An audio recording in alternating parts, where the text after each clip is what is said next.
Need to fix World of Warcraft connection error? Then you're on the right video. I'm gonna guide you with a step-by-step process on how you can easily fix this issue.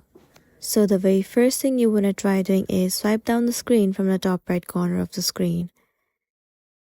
Make sure that you are connected to stable internet connection.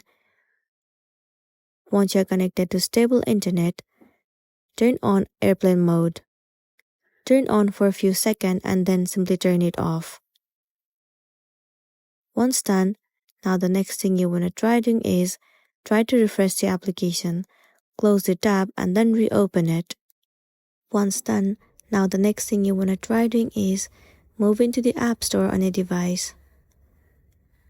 Inside the App Store, in the search bar, search for Battle.net.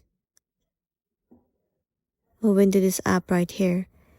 If you're using this application, you need to make sure that it is up to date. Simply click on Update if the option is available.